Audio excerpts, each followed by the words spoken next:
go to school, study hard, and get a good job, and everything will be alright.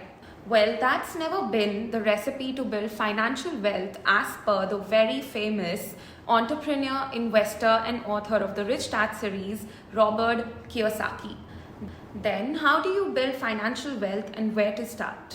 Number one, start investing early and educate yourself in the realm of finance. You can do this by reading books, articles, or online resources on personal finance covering topics like budgeting, saving, investing, and debt management. Books you can start with are Rich Dad Poor Dad by Robert Kiyosaki, The Psychology of Money by Morgan Housel, and Your Money or Your Life by Vicky Robin and Joe Dominguez. Some online resources and courses that you can refer to are Investopedia, Khan Academy, Udemy, or Skillshare. Number two, learn to differentiate between assets and liabilities. Assets are things that put money in your pocket, appreciate over time, and are resellable. For example, stocks, bonds, mutual funds, or businesses that generate income. On the other hand, liabilities are things that take money out of your pocket. For example, for a lot of people, buying a house and staying in it could actually mean paying high property taxes, a lifetime of mortgage, and maintenance bills. But the same house can also be an asset provided you buy a house when you already have a sizable asset base and the house gives you higher rental yield or a higher resale value. A car for daily use is also a liability as its value depreciates. And yes, it may be resellable, but it will never yield you profits unless it's a collectible. Number three, don't focus on your income statements. Instead, focus on increasing your assets column and reducing your liabilities column. Number four, reinvest returns on one asset to make more assets that would generate a compounding growth effect.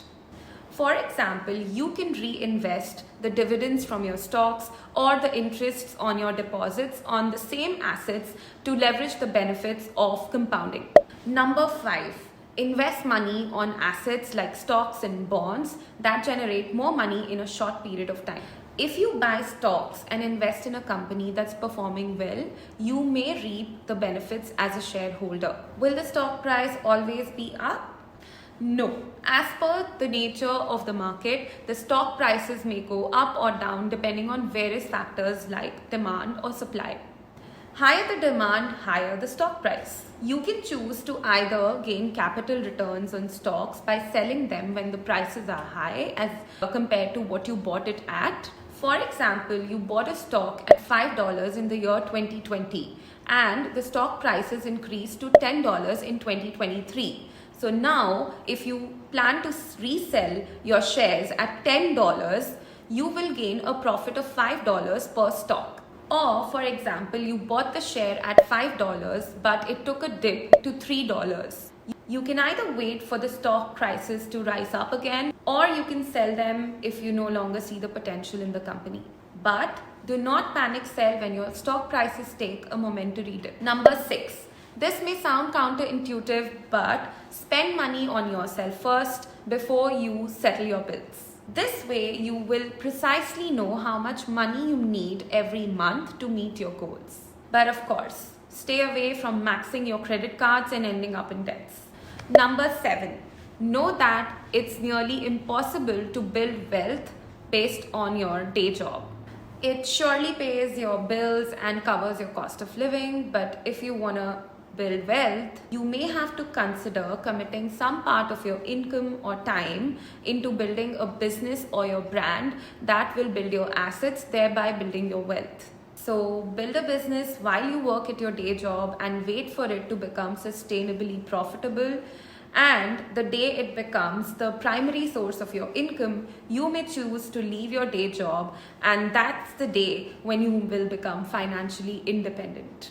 Number eight, have a deep understanding of how taxes work, or hire professional accountants that can help you save money legally on the taxes that you pay. Number nine, build on habits that bring you closer to your goals every day. like read every day, exercise, and find the time for things that matter. Example, connect with successful people in the business you're interested in and learn as much as you can from them. Number 10, don't ever say, I can't afford this. It turns off your brain. Instead, ask the question, what can I do to afford this? It's high time that financial literacy becomes a part of our education system and we learn how to make money work for us. Lastly, don't let the greed of a month-on-month paycheck or the loss of money outweigh the joy of growing wealth. I hope you learned some useful tips from this video on how to grow your financial wealth. And if you like this video, please do share it with someone who needs to hear this. Until then, bye-bye.